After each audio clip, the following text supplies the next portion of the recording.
Hello, everyone, and welcome to the Truth That Heals podcast, a podcast where real people with real stories share their experiences and ultimately their truth that heals. I'm your host, Ryan Anthony Hernandez, and for today's episode, I am joined by artist Corinne Sutter, sharing insights into her experiences within the art industry, her professional challenges, as well as her television appearance. We will also investigate the essential need for authentic, creative expression and its impact on personal development. Before we continue with the interview, if you would like to support this channel, I will be leaving a link in the show notes where you can help me and the Truth That Heals podcast continue to grow. Thank you and enjoy the episode. Hello, everyone, and welcome to the Truth That Heals podcast. I'm with a very special guest. I'm here with Corinne Sutter. Corinne, how are you doing today? Hi, Ryan. I'm doing fine. Thanks so much. It's Sunday. It's a weekend. Yesterday, I've had a day off, which I have enjoyed a lot. And today, I've done already a little drawing that I've given to customer. So for me, I'm really enjoying myself and happy everything is going good at the moment. That's amazing. So before we even really get started, can you introduce who you are and share with the audience what it is that you do? My name is Corinne Sutter. I'm living in Switzerland and I've been working as a freelance artist for 20 years now. That makes me look very old, but let's say I started at a quite young age. That has been like around 18 when I've decided to become a professional artist. Or I mean, you can't really actually decide that. It's more like you can give it a try or maybe a second try. And so my whole path is already taking many years, and I've gathered many experiences working in Switzerland, but also more and more working internationally. And what's very specific for my work is like I always love to kind of find new ways to express myself. Yeah, that's a bit the unique path that I go, that I always kind of come up with new things. When was it in your life that sparked this love for art? I think it's not even just the passion for art. It's even more like the desire, the need for an expression. Been 4 years old. That's already started. Like I felt like, there is many things that I see and hear and think, and then kind of I need to digest it in a way and canalize it. I had a huge desire to express myself at that time already, and I asked my parents if I could play the violin, and they were like, yeah, let's show you what a violin actually is. And I was like, yeah, but no, I want to just directly start and play tomorrow. And so they went with me, to musician and show me. I was like, yes, can I start now? So with 5 years old, finally they would then, let me start taking violin lessons, which when I look back now, is of course very young. So I'm very grateful that my parents were so supportive. So I started to play the violin at that age, and I went on for a very long time until I would say 22. It's been when my studies ended. So that's also when my time ended of taking violin lessons. And then I just played in so many, groups and bands. And I also played the piano and wrote some songs. And suddenly I've like realized to actually get free from what I would say, like have maybe a unique, very free, independent path and way of living. I had the idea to start something I could earn money with. And then was the big thinking, like, what would I do? And then I was like, yeah, I love art so much. And there's like no limits in art. And that's actually to me very inspiring, because you're never just there. It's just always new ways of expressing yourself and new people to get to know and new projects to do. So that's actually like with 18 when I was like, I want to really become an artist and but also really earn money. So then I'm my own boss and I can just do whatever I want. So I had this kind of romantic, naive idea. And luckily, sometimes it's good to have naive ideas, because then you also do it. And so I just, tried. And but I went the path of drawing because I thought I have more potential in maybe earning money by doing something customized, because to become a very successful violin player, there's lots of practice involved to, get the tunes out in the most harmonic way. And I'm not so well and so good in that thing of, practicing over and over alone for myself. I'm more the one, I love doing things in front of people or for people or together with people. So actually, that's why I rather changed into drawing instead of, or painting instead of, following the path of music. When did you know that you wanted to do this for a profession? I've been always very fast in my life. So sadly, I've also been fast with my first midlife crisis. Was just more like when I've been 16, 17. So usually people would connect that to an older age. So I make a little fun out of it, but actually it's not been that funny. It's really been a deeper crisis. I couldn't see the point in the whole thing, in the whole concept of living, which is kind of it's kind of keeping you from any progress. It's like that age that most people would develop some skills, or maybe you just have in mind to, maybe you do the studies later on, and because of that you go to the gymnasium, and those are always a higher aim, and that's why you're living. And the higher aim is maybe I will make this diploma and stuff. And I was like, but in the end I'm gonna die. I mean, so I build up all of this, and I can build up as much as I want. My body will not build up forever. It's gonna be, the zenith will be somewhere, and then it's out of my hands. And so this loss of control, that was very aware to me, that we don't have an actual control over how long we're gonna live. It's something probably more or less 80 years or something, and it's so limited. And then why to use so much energy in building up things? So for me, this knowledge about the limits of life and that it's gonna end, it was putting up the question, should we just sit to a lake, or I have to go to the sea, or could go to the sea, or to a nice place, to the mountains, and take a beer with some friends, and say just for, or not even to become, we've had people taking drugs, or not at that moment, but the junkies have been sitting in the park just next to the gymnasium. So I was like, I understand them in some way. It's not probably the best way of living, but it's a consequence that can be coming from a mindset that I've had. It's if there's no point, if there's no meaning, so why go to school and learn all those things? So that has been very tough to deal with, because you still have to go to school every day and kind of learn things that you're not always interested in. And I couldn't see the point at all. And even talked to a teacher, and he was like, yeah, but you're so young, why to think of this? I was like, I didn't choose to think of all of this, but now it's here and I can't put it away. I need answers, and also I've been at the same time very ambitious. So kind of a huge contradiction inside one person. On one side you say there's no point in everything, so just hang around and have a good time and don't care about tomorrow, because why, and then still a part of me was so ambitious.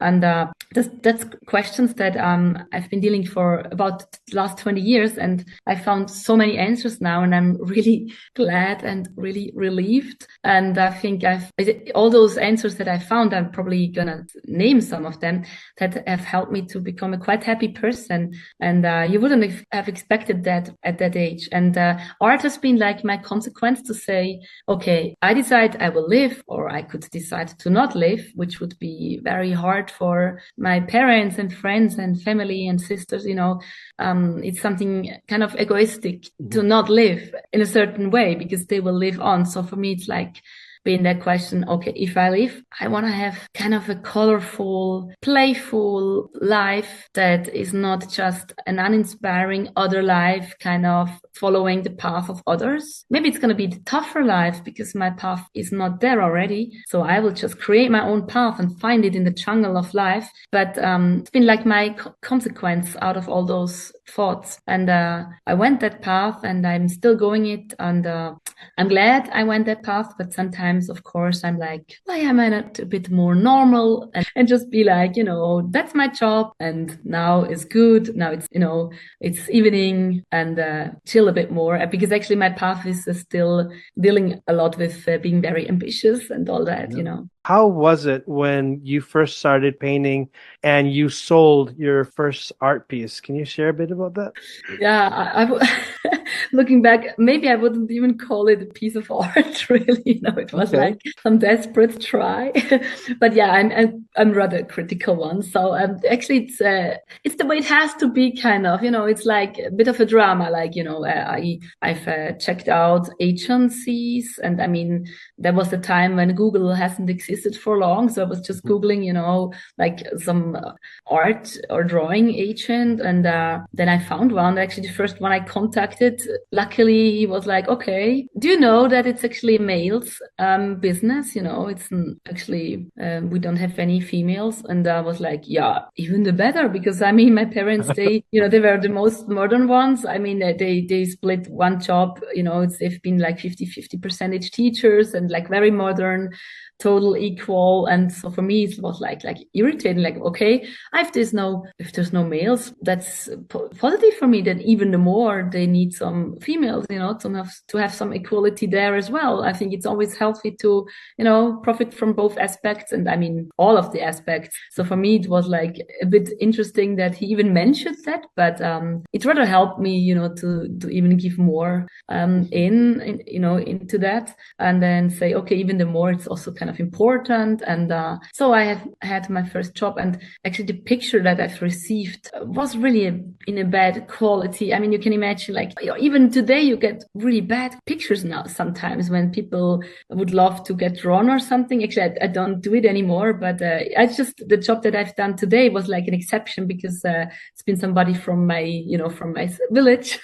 So everybody from my village, hello. You're an exception. No, but and even today you could get bad pictures, and you still have to make sure it's good pictures. And but at that time, that was my one aspect of my job that I had to deal. But I didn't know, and I wouldn't dare saying I think it's bad. I would say it's on me to make something good out of it, and to kind of make an interpretation of what I see. And actually, the person has had on sunglasses, and I couldn't see the eyes, so that's also why I didn't draw the eyes.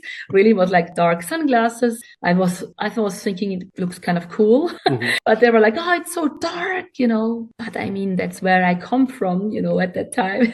I came from some dark moment, from some dark, so it was very authentic. But of course, this person was not so happy, and then they only paid like half of the price, and I was like, oh no, what does the agent think now? It was more like, will he give me other jobs? But he was like, come on, that's actually healthy to start. I mean, it's not easy, but it makes you like ambitious to say, when you realize it, you are like, okay, when I improve, when I get over those times, then and I will get better jobs, and I will get better settings. And so it's really worth working on your quality. And in the arts, it's not just about going higher, it's getting deeper in your expression. What was it that kept you going despite those challenges? I think what is always maybe underestimated is, like, people think when it comes to art, it's all about passion. They have this romantic point of view, like, because you love art so much, you will just go on automatically. And actually, I'm sure there is people like that, and that's wonderful. But in my life, there has been involved lots of, aspects of being desperate, and, the absence of an aim would put me into dark corners. And so for me, it was very important to have an aim, something, something that shines for me and like motivates me, to go there and maybe have a better point of view, like a bit you climb in the mountains, and you don't like the view too much. So that's maybe a reason to climb higher and get over the clouds. And it's not only be just the passion that drives you there. It's also been to get away from where I've been at the moment, to get to brighter places. So maybe it's about a good combination that drives us. I mean, I've created a formula that's like the 4D formula. So to get concrete, it's like dream, drive, direction. So a dream can give you a direction to go there. And under the same point, you see the dream is like, if I was there, that would make me maybe satisfied or happy even. And I'm here. So you need drive to go from here to there. So both, it's like the dream gives you drive and directions. But the absence of a dream, would, in my case, probably help to get into rather depressed episodes very easily. So in my life, that's been very important to realize that, okay, I just need something, some dreams that gives my life content and something, maybe something like a meaning. Maybe it's not the meaning, but maybe, it's like something to go for. Yeah, if you do art, it's very important that you have the right setting and to deal with the right people that are good for you and that give you back what you give to them, like in some way, if it's money or if it's emotions, they are not just, sucking your blood, they're really like, in certain way, you need to find a setting where there's a give and a take. Where did you find inspiration besides art? That's a big word, the inspiration. It's like, I think this need for me to understand things will always be the inspiration. When there's chaos inside me, it's hard to deal with that. And then I try to sort it like a sponge that takes in so many colors, and the sponge is full at a certain time. And when there's so many colors mixing, it's going to be brown or gray. And you can love these colors, of course, but I would say when it comes to emotions, it's maybe not really the emotions that are so wonderful.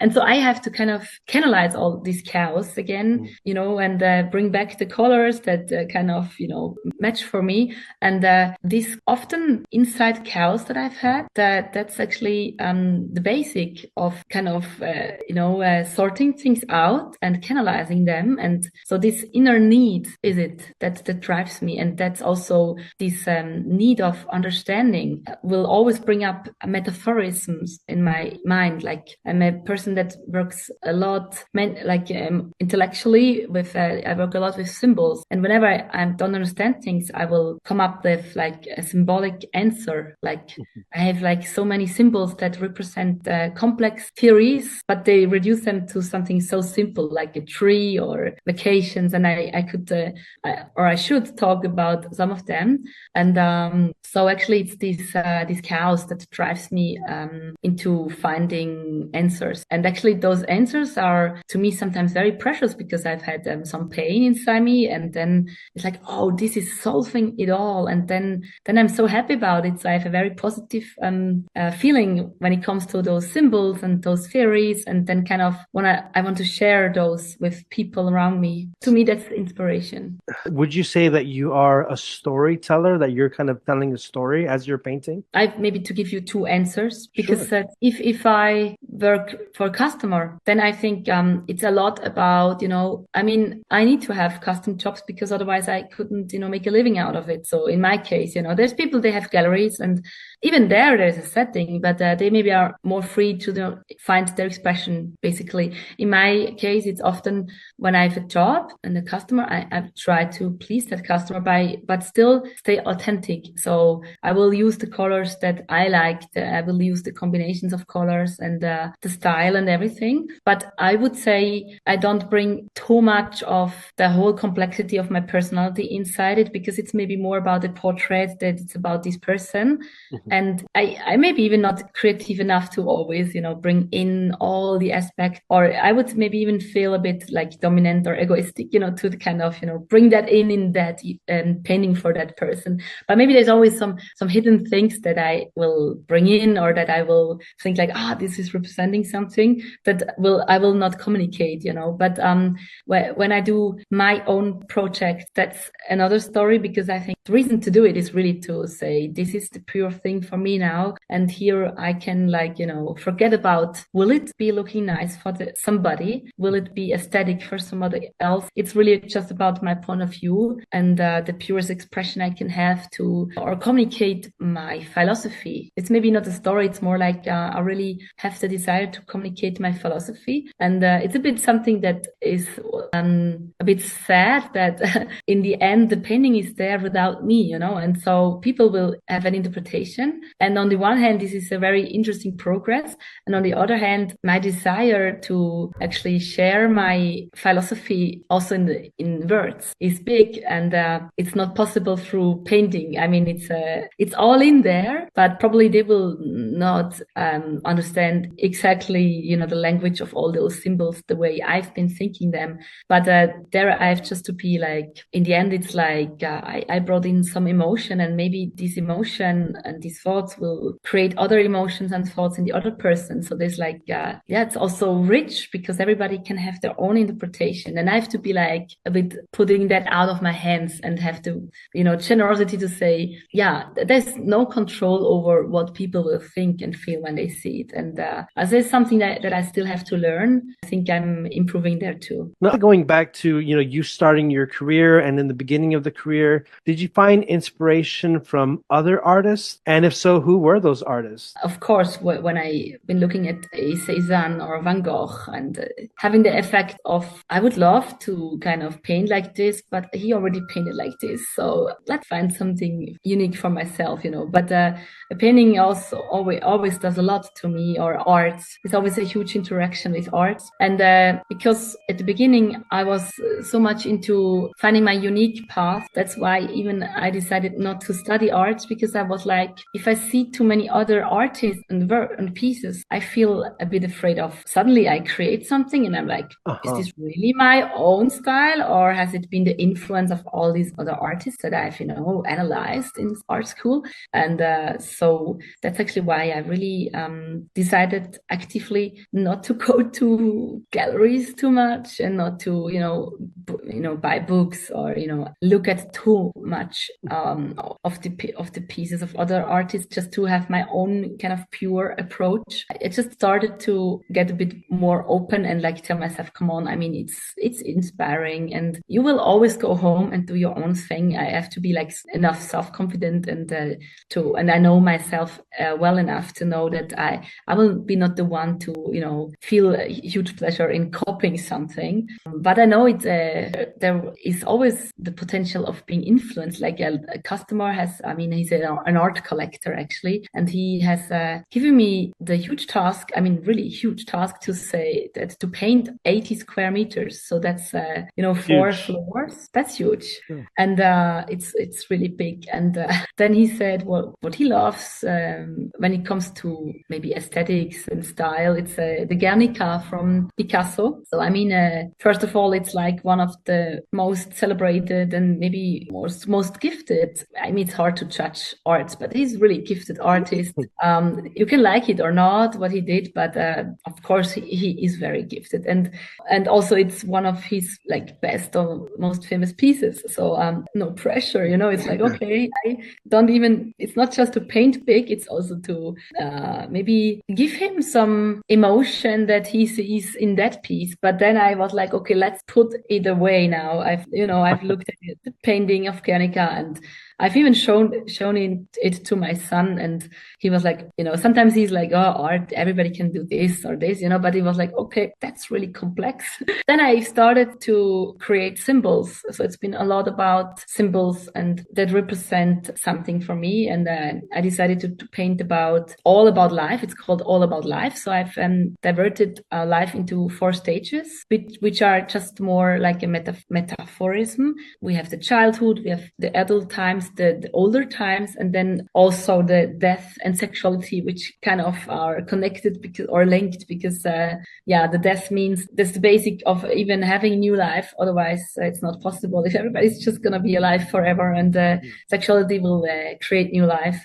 And I can get into this even thinking of being an old person and say I look back to what I've done. I take maybe a glass of wine and I'm kind of maybe proud of what I've done, and grateful, and I will share the fruits, of my life. It's also about sharing, I think, at a certain time in life.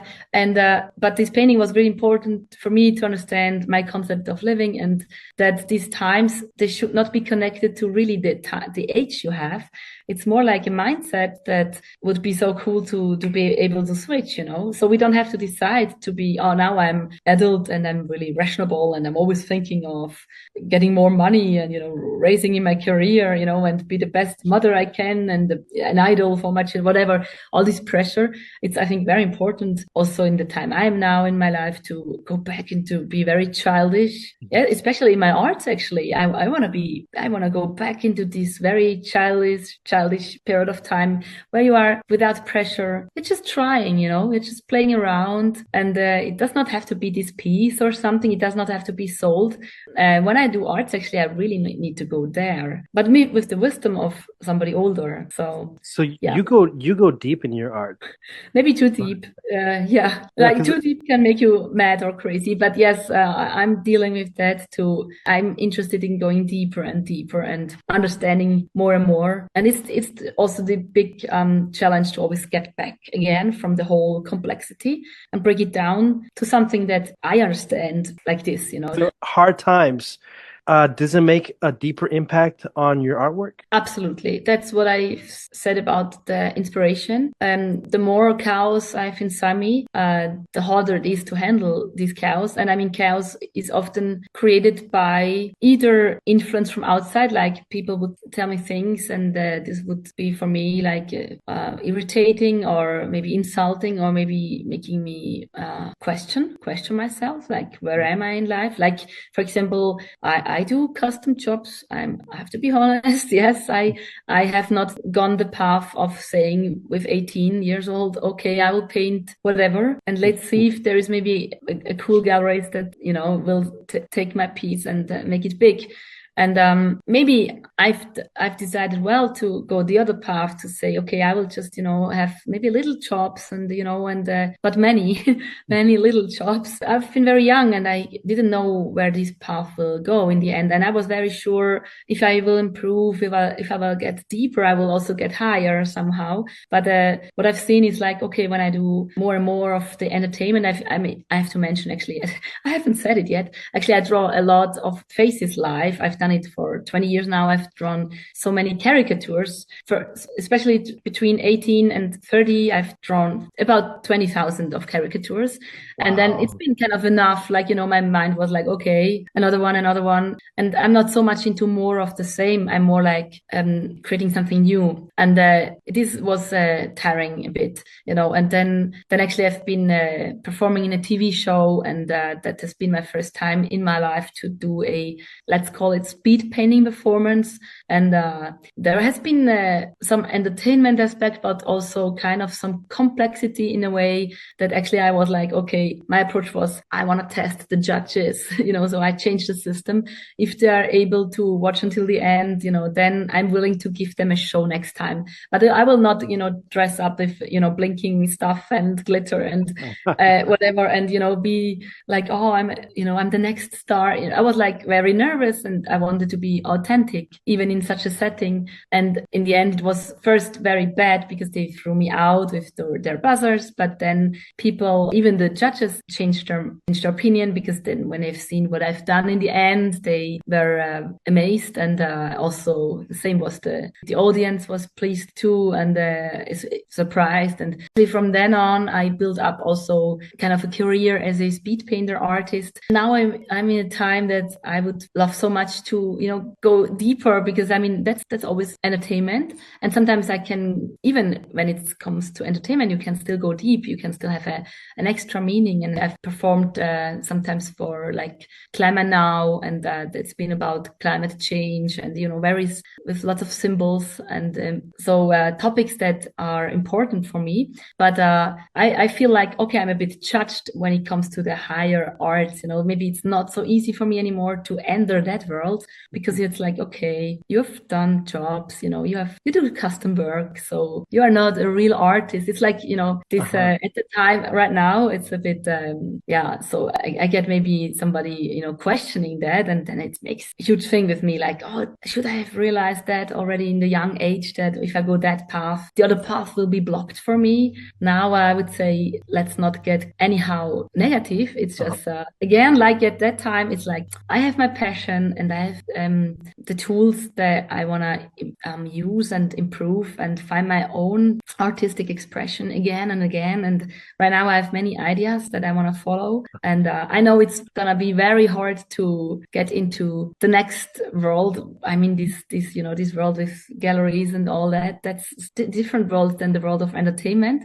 I will focus to expressing my own ideas and concepts and feelings, to get, you know, really get out the feelings and bring them into my art, and maybe not really caring about will this ever be sold. And on the other hand, I will still always do shows. Yeah. And you mentioned earlier that that was your first time doing a speed painting ever, or like ever. I've been asked to do a show, and I've never done a show before. Of course, I had to come up with an idea, with a concept. I don't love to practice a lot. I've mentioned that in the context of music, and I had to practice because I painted invisible, upside down, both hands. So if you don't practice at all, that's gonna be a huge mess, and that's not gonna be a nice feeling if you're on stage without any control. And I'm glad I've changed so many times how to paint it. So because I was not fast enough, and the glue I use, you know, the one glue was dried after like half a minute, and that was a good glue, and another glue was, you know, like liquoring down. And so even the technique was so hard to find. And so that's why I had to change over and over again the whole thing. And in the end, on stage, I have just had to change it again because they, you know, were stressing me out like hell with pushing all the buzzers. So actually, that was a good basic. So I could profit from the progress that had made me very flexible in how to paint it. So on stage, I would just paint it again in a totally different way. So and I'm glad it came out at least the way it came. I mean, it came out still in a way that, first of all, I've been very ashamed of what I've done. You know, it was like, oh, it's on TV now. But you know, I would say now it's been 3.5 minutes. I've created like something that involved 2 people, you know, sketch and still like a painting. So it's not much time in the end. And for the first time, I did well. Even rather, when it comes to being viral, I did too well, because it's hard to top this. It keeps me from being a person that invests too much time into the internet, because if you've been viral like this, I mean, there's videos out there with like 60 million views, and sometimes they make compilations, and then I'm one of 3, you know, and sometimes you have so many 100 million views just in one summer, and you see, okay, it's going viral there, and there. And actually, the result is not even one job sometimes, you know. It's like, okay, how many people have seen it? Like every 80th person, if it's only 100 million. And it's been over 1 billion now. So that does not mean you have like jobs all over the world all the time. It does not make you a superstar. So for me, it's like, I mean, I would not invest too much into, you know, being always in the web and trying to be viral, because it's such a coincidence if you're going to be viral or not. And it's not all in your power. Or you're going to build up by really sharing every single day stuff, you know, and have a huge concept.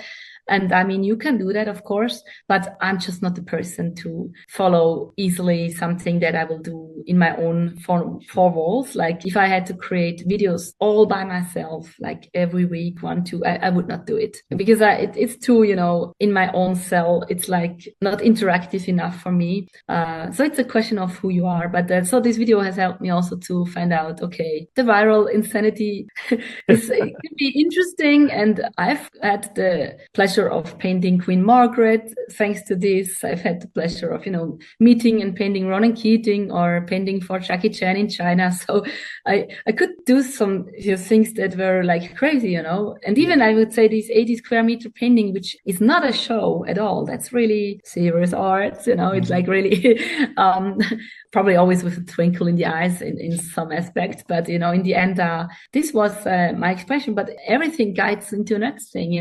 This has been the basic, and I go on from there. And then, but I would not reduce myself to that, because that has been one thing. And I've done so many other things. It's about the energy, but it's also about the belief. Like it's maybe worth to just try. And I mean, like a farmer, you go out and spread your seed. It's you have to understand it the right way. And then at somewhere you look back and like, okay, I've tried this, and this is growing. So, but first you have to kind of believe that it's going to be worth it. And I believe it makes our life rich to, spread our thoughts. It makes our life rich to, try to give something to the world. And I think this is the most rewarding life, because the world will probably give you something back. I wanted to go back to that experience of you with the audience and the judges. And, for the audience who's listening to this podcast, and if they don't know the context, Corinne was on a show, and it's a talent show, and this went viral. She was, doing her art, doing her creativity, and like you mentioned, the judges were just buzzing you. How did that affect you in the moment? It has been insane, actually, in that very moment, because I've already entered the stage, and I've been so kind of weak, because the time before the show was really tough to me. Like, you have to practice. You are never finished. You are never there, because it's not my job. They have many professionals they ask for their show. So you have to compete with people. They've been doing what they do for 10 or 20 years. Even a child, even if a child is, or a young person is 17, for example, many of those people of the young artists who perform there, they're actually already doing what they do for many, many years. So I've really just started, a few weeks ago. And the only thing I could do was like this one painting, you know what I mean? Like a dancer probably is able to do so many dances and so many styles. So I was under pressure a lot. But then also you have to show them videos, and then, talk about what you are going to wear. And so before the show, you have a little interview, you have a photo shooting all the minutes before the show. And in the very last minutes before the show, I was told to go into a room where have been many, there's been lots of artistic things around. And I was told to look around and, get inspired. In the end, you are very nervous, you're like, oh my God, what's going to happen afterwards? So, okay, I played the game, and I had to go there and do what they told me to do. And then in that very few moments before the show, they even came with the camera team and asked me to do a caricature of the host. And I mean, that's at that time, that has been my number one money business. I mean, imagine, I've had already 2 children at the time. And so if you do the worst drawing that you've ever done in your life, because actually you're focusing, I mean, it's a lot about focus, right, in life. And I've actually tried to focus and not to get distorted too much by everything around me already. So it's been already hard enough. And then I'm asked to do what my actual job is. So it's really about, okay, now I have to do a commercial kind of, to show my skills in something else. It's like another region of my head, actually. It's not exactly the same place. And so I was like getting a bit of an irony about everything. Like the few minutes before the show, I was like, okay, so can I even take it serious anymore? So after the photo shooting, the interview and all that, I mean, there's a bit of a stress. Then I even have to prove my skills now. So I've just done some sketching. I even didn't have any place to do it properly, just did it on my knees and was not comfortable and everything.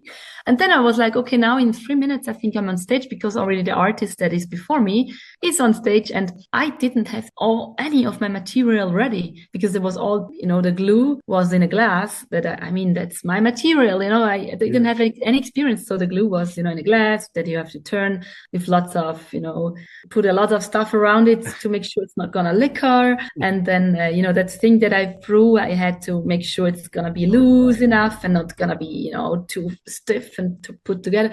So I was so stressed up the minutes before the show. I was like, are you actually kidding me? I was already a bit like, that does not help to focus people.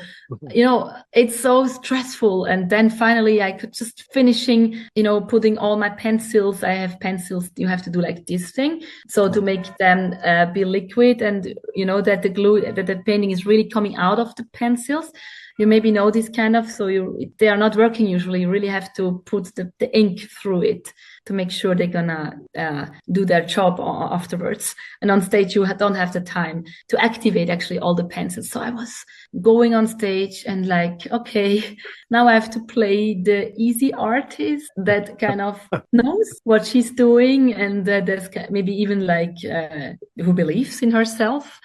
And it's been really nearly impossible for me to play that role. It was like I could have just sat there and say, people, I'm not able, after all, I'm here, my energy is zero. And so when I started, I was like, okay, it's such a nightmare, everything. And then came the first bus. I was like, okay, now also this. Actually, it was just going on the way it has been the minutes before. So, okay, now we have a bus or so. I thought, let's just try to focus on your thing, and let's put some irony in the situation, because that's actually one of my favorite ways of dealing with many problems. Like, just make it an irony, kind of look it from an irony aspect or point of view, and or see the irony in a situation. I was like, okay, now I get fast. So I was like, making like this and looking at them back. So I was like, okay, maybe it's the only one. Like, I was trying to communicate there will be more. Then I realized, okay, there's a second one. That's already 50%, for people,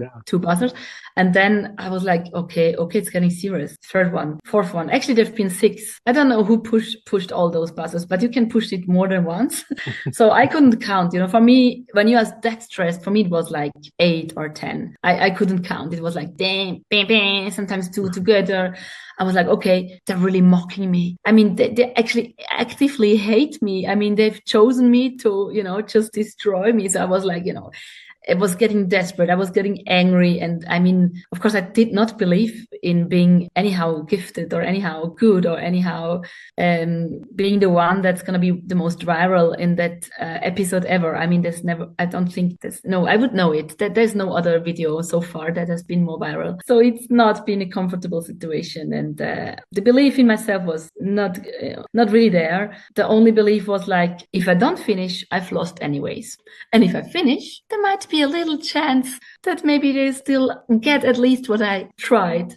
I might not really show the best version, but at least maybe they will understand what I've had in my mind. And I think that's maybe something that your audience can kind of keep in mind. If you don't try, you've already lost. It does not change the world at all if I don't do it, but kind of, if I don't do it, I've already lost. So by even trying, I think I've already succeeded. It's not that I fail because they will not react the way I want, I don't fail because the doors will not open. It's, for me, I've already succeeded by, going to that door and knock, and maybe door is closed, but, maybe another door is going to open. And I think that's a quite good approach in life to say, it's not about succeeding in the traditional way of thinking. Society is really having a very uncreative interpretation of this whole success. Success is so much about, so how much do you earn now?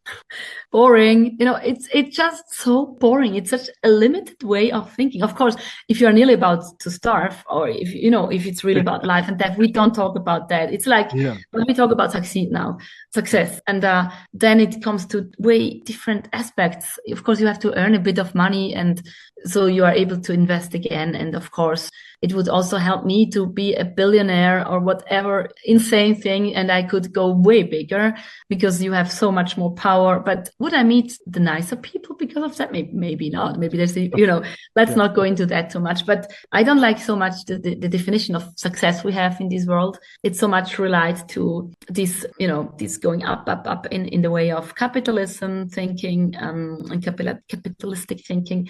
It's not really involving also the whole three-dimensional world that I see. It's more like, for me, I have a family, I have children, I have a husband, I have friends. For me, success is to have an interesting life that is depending on where you are, depending on your ideas. You can always create a new path. You can go to a new path and or choose a new path and follow it. And for me, it's way more this flexibility to say, now what does my life need now? So my life is okay. I have children, so my life is split up in this. Okay, I'm a mother and I spend time with them, and I want to have fun time and but also like important conversation and everything and a unique experience. But also I want to be an artist and grow as an artist. And I don't know what I want in 5 years, but for me, it's way more about that than about this monetary aspect. How did you feel seeing that your work was being reposted a million times and like there's no credit? How did that make you feel? Like, oh, you say that too. Yeah. That's absolutely the point that I love that you ended by, and you didn't get the credit. It's first I was like, oh my gosh. As I mentioned, I mean, I was not so convinced about the thing I've done. I was even like, oh, I hope they will just realize it's bad and not even bring it in TV. But there is no control over that, and they have chosen to bring me in TV. And I was like, okay, they're gonna roast me. I mean, in a way, like they will always like another bad artist and celebrate that in this way. And I was really astonished that I've been somebody to always been shown before other like emissions of this talent show, and so I came over and over different little aspects of this show that I've done before it really was put in TV. So they actually used me to get people curious, and so people were like connecting, like, okay, somebody is there and she cried in the end. So of course, it's a good, I was a bit of a cliffhanger. So to, get people in front of the TV. And so it was in TV. I was like having a huge attack. I actually was like really physically reacting. It was like my body was knowing, okay, the way they cut it together, because I've not seen it before. I've only gotten, journalists asking me about it, and they were really positive. Like, yeah, it's so cool. I was like, you consider this to be good? Oh, okay. Because I really didn't know if I was gonna be the black sheep or the hero. You don't know it. It's so much about editing and about their point of view, what they want. And so then it was in TV, and I was like, okay, oh my god. And I had like really a huge cramp. Oh, now they're ringing. First, I was like very surprised that it was just suddenly it's in the internet, and it's having over 1 million views. So that was kind of a new experience for me, like people commenting, and I would start reading, and I was like getting lost a bit in the comments. And then suddenly you have this second video that's going viral too. It's like, okay, it's not just the video, it's it's another one and another one, and they came from all the corners of the world. It's like a bit touring there, and then it's gonna be touring there, and then it's gonna just suddenly it's been all over the world. You can't predict where it's gonna be viral, and you can't predict what's gonna happen. And then that's actually the thing. I was like, okay, so I mean, that's the real world and that's the virtual world. I mean, what is actually happening in the real world? And like, so the requests in the real world for me doing work were not that interesting at the time. It was like a lot, but it was not what I was hoping for. It was not like, hey, come to that cool show and tell your story or do some cool performance, and something that will reach more people, and I, can maybe work internationally. Like I was kind of hoping for the settings that would come way later, like many years later. They would ask me to paint the Queen, for example, or would bring me to China. At the first moment, it was a bit frustrating, actually. Like after the first time that I was like excited about it, and like, wow, I'm viral and a lot and many million people, and wow, that's like already so many people have seen it, and it doesn't stop. It's still more and more. And then people around me would tell me, yeah, now you have like a certain time that you have to use, and in that certain amount of time you have to come up with something. So I was like feeling lots of pressure because I didn't really know what was the right thing to do now. Sometimes I just got lost a bit in the comments, and then sadly, actually, after a while of being viral and after a while of getting more and more frustrated because of there was no credits, and also my accounts were not growing really accordingly. It was sometimes a new build account on YouTube with my video, and this account had so many more, followers than my accounts would have. It was like, okay, it's actually my videos, and then actually no credits for me, and this account is huge now, and this is just my video viral and a few videos that have hardly any clicks and views. So I was like a bit, they take something from me, and it has taken a while to kind of get it, and it's just the rules in the internet, and you will always get also something out of it, and it's also not the main focus. But what I wanted to say before is like after a while, actually I became viral, like physically, like I had really like a time that I've been always just sick, so I've started to perform and create new shows that I've never done before, because as mentioned, that's been my first show. So I've come up with new techniques and new styles, and to kind of please the people, and still something that you are kind of able to do, at least in maybe this 5 minutes.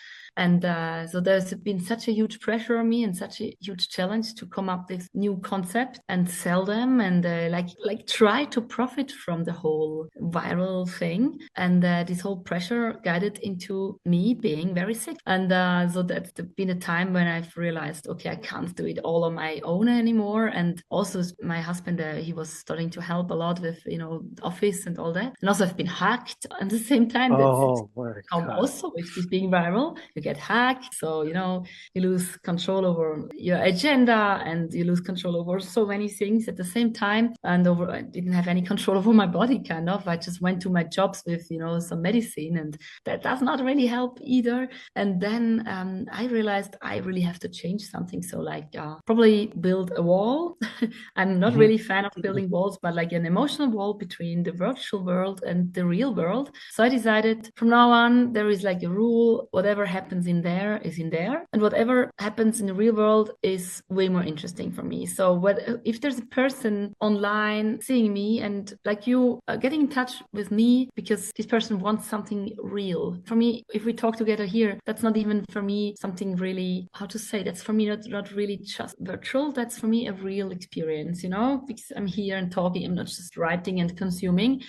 And so of course those two worlds, they are linked nowadays, especially. But I really was focusing so much on who is really interested in, kind of interacting with me, or would even hire me as an artist, or want to collaborate with me. And either you have a job that is going to be interesting for you as an artist, like the content is interesting, or maybe you get okay money. That's also a reason to do things, of course. It has to be. And so I was really just judging, is it going on in the real life or is it not? And if it's not, if it's only about communicating in the virtual world, I would not really follow that anymore. What would you say is your truth that heals? I don't know if I can call it a truth, but it's my truth. It's like to answer this question about the whole meaning of life. And after so many years of asking myself, which is the meaning of life? So where to go, what to do? Because if you find it, of course, you should, I think, plan your life accordingly. And at some point, I came to the understanding that there is no meaning in life. And this is not, I'm not here to spread any negativity. It's more like this has put so much pressure off me to just say there is no higher meaning. I'm just here, and there's absolutely no pressure, and kind of, it's more like a coincidence that I exist. It's even maybe a little bit funny, it's like such a coincidence that I'm here, and it's actually such a gift, you have this life, and you can create something out of that life. It's like you go your own unique path, and so that leaves everything so open, because there's not this one answer for me. And this brought also the aspect of seeing life as something very playful back. Like, I mean, if there's no meaning, actually, you can also just go and have parties sometimes. It's not always just about, finding the deeper answers. It's like, I have my answer now. I don't have to dig deeper. It's about not having to decide. This is also one very important thing I want to mention, I allow myself to not to have to decide, like if it's one aspect is interesting and another one, like for example, is it ascesis? Is it something which you say, or hedonism? Like would you be driven by eating and consuming a lot, or would you rather say, no, I try to go the pure way and have control over my body and my thought? I think both ways of living are so interesting, and I try to have a combination of the both. So I think this kind of a flexible thinking of allowing yourself to switch in between those worlds and or even more worlds, that makes life very rich and a bit playful. Actually, I live the way right now to as simple as it sounds, like, okay, what is it right now that makes my life better? And to find out what it is not always that easy, but it's very interesting to ask us this in a very honest way, and then always find answers and live accordingly, and like maybe write it down and really follow that. So that's something maybe this works for people around too, and it's something that works for me, and maybe I'm interested, maybe I will see some comments what of all these things that I've said could work for you too. Thank you for all that you've shared today. Thank you too so much for asking those interesting questions and let me talk so long. Sometimes I would maybe suddenly flip into another topic, and I hope it's been interesting to follow that, and I wish you many more interesting conversations and people that you meet through that. And for me, it's been very interesting to connect so deeply in that short time, like you're a person that has a good attitude, so you're very authentic, and that makes it so easy to share all this with you and your followers and your audience.